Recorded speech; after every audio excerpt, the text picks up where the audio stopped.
Okay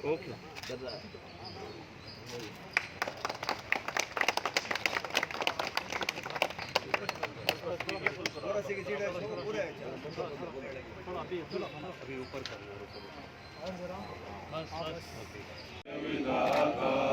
Punjab Sindh Gujarat Maratha नाविल Ganga उच्चल जलधि तरंगा तव शुभ नामे जाहे जन गण मंगल नायक जय हे भारत भाग्य विधाता। I don't want to say anything beyond what I have said, honestly, okay because it will become, unfortunately and unnecessarily, a big issue. Whatever is given to us under the Constitution, to each citizen of this country, we have to protect, preserve, use, and authorize ourselves. It is our entitlement which is given to us. Who are we? The Muslims of India are the people who have sacrificed the most. Our forefathers, thinking that in Pakistan they will be able to have some kind of a life better than India, left.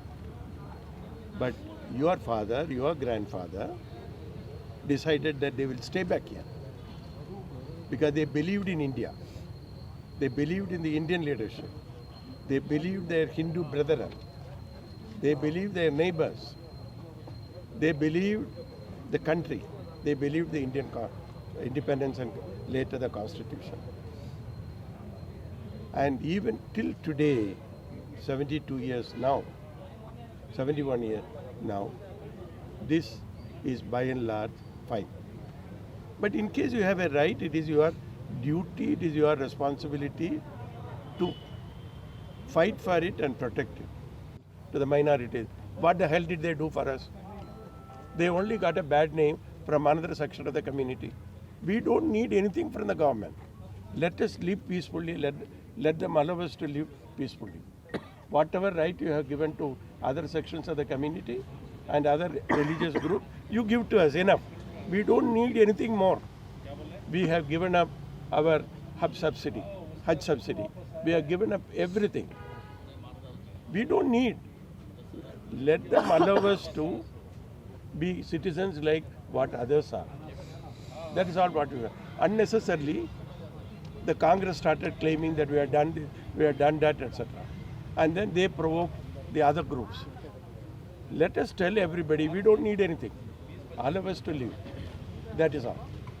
Sir मैं इस मुबारक दिन पे मैं जुमा मस्जिद trust board की तरफ से और मैं ज़ाती तौर पे भी मैं एक ही मैसेज देना चाहता हूँ कि यूनिटी, मुल्क के हालात देखते हुए, नेशनल लेवल पे, इंटरनेशनल लेवल पे हालात देखते हुए, इट्स हाई टाइम, बहुत ज़रूरी है कि हम लोग को यूनाइट होना है.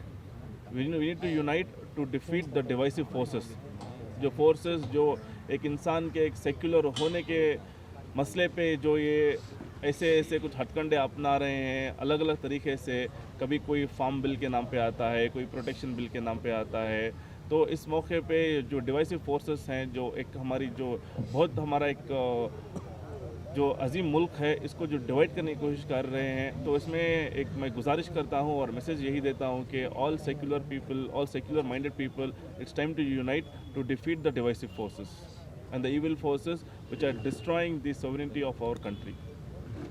ये हमारे जुमा मस्जिद ट्रस्ट बोर्ड का एक डिसीजन हुआ है तमाम ट्रस्टीज़ की जानिब से, जो हालात मद्देनज़र रखते हुए, जो पैंडमिक के दौरान कई लोग अपने पैसे जमा नहीं सके, जमे पैसे खर्च कर चुके हैं और स्कैम में हमारे लोग पैसे लगा के उसमें भी अपना पैसा बर्बाद कर चुके हैं और बहुत सारे नौजवान लड़के लड़कियां बिन ब्याह रह गई हैं.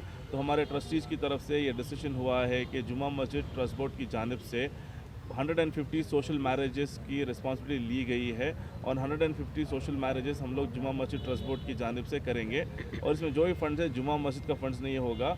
हम लोग कई लोग हमें आगे बढ़ के स्पॉन्सर्स कर चुके हैं और स्पॉन्सर से हमारी बातचीत हो रही है, तो इन तमाम फंड्स को जमा करके हम लोग ये सोशल मैरिजेस करेंगे इंशाल्लाह. तो ये इंशाल्लाह हमारा टारगेट है या तो इधर रमज़ान के पहले या रमज़ान के फ़ौरन बाद ये जलसा करके ओवर पीरियड ऑफ 3 डेज़ करेंगे 50-50 मैरिजेस पर डे बोल के, और हज़रत कुद्दूस साहब रहमतुल्लाह का जो ईदगाह है यहीं पे ये अमल में आएगा।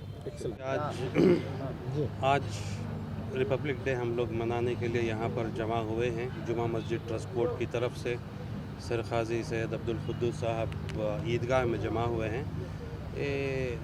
पिछले 2 साल से यहाँ पर ये शुरुआत किए हैं हम लोग मनाने की। हम यहाँ पर जमा होते हैं तो इस बात को याद करने के लिए जमा होते हैं कि इस देश को आज़ाद कराने में हमारे बुज़ुर्गों का, हमारे बाप दादा का जो खून पसीना लगा है, जो कुर्बानियाँ लगी हैं, उस कुर्बानियों को एक तरफ याद करें और दूसरी तरफ ये ज़िम्मेदारी को भी समझें कि हमारे बुज़ुर्गों ने इसके लिए जो खून लगाया है और हमारी आज ज़िम्मेदारी क्या होगी कि इसके लिए मेहनत लगाएं। देश तो आज़ाद करने में हमारे बड़ों का हाथ था, लेकिन इस देश की तरक्की में हमारा कितना हाथ रहेगा और कितना साथ रहेगा, इसको हम लोग को समझना है और हमें अपनी ज़िम्मेदारी को समझना है। अब हमारा देश आज़ाद होने के बाद जब एक जमहूरी मुल्क ऐलान हुआ, जो हमारा जो कॉन्स्टिट्यूशन बनाया गया, जो आइन बनाया गया, उसके प्रियम्बल में यही लिखा गया है कि सबके लिए बराबर की हिस्सेदारी होगी, कोई ऊंचा नहीं रहेगा, कोई नीचा नहीं रहेगा, सबकी बराबर की हिस्सेदारी है। सभी को जो है फ्रीडम ऑफ एक्सप्रेशन होगा, फिर फ्रीडम ऑफ स्पीच होगा। वो जिस तरह से पहनना चाहता है वो पहने, जो खाना चाहता है खाए, जो काम करना चाहे with in the ambit of the constitution वो काम करे। तो हम मुसलमानों को आज ये समझने की ज़रूरत है, हम किसी तरह से किसी एतबार से किसी दूसरे दर्जे के शहरी बनकर ना रहें।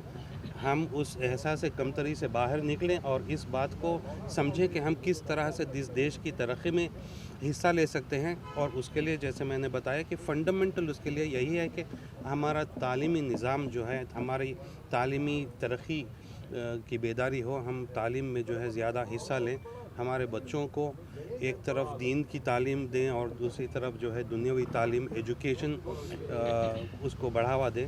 और जैसे हमारा कॉन्स्टिट्यूशन और माइनॉरिटीज़ के जो राइट्स हैं, इसमें हमारे लिए आज बहुत सारे मौके हैं जहाँ पर अगर किसी को तालीम के लिए पैसे नहीं हैं तो बहुत सारे स्कीम्स अवेलेबल हैं, स्टेट गवर्नमेंट की तरफ से हैं, सेंट्रल गवर्नमेंट की तरफ से हैं, माइनॉरिटी स्कीम्स, स्कॉलरशिप स्कीम्स हैं, जो प्राइमरी एजुकेशन से हायर एजुकेशन तक, मेडिकल डॉक्टरी के लिए जो है, इंजीनियरिंग के लिए, पीएचडी के लिए, आपको यहाँ तक कि फॉरेन एजुकेशन में अगर आप जाना चाहते हैं तो उसके लिए भी जो है सहूलतें हैं।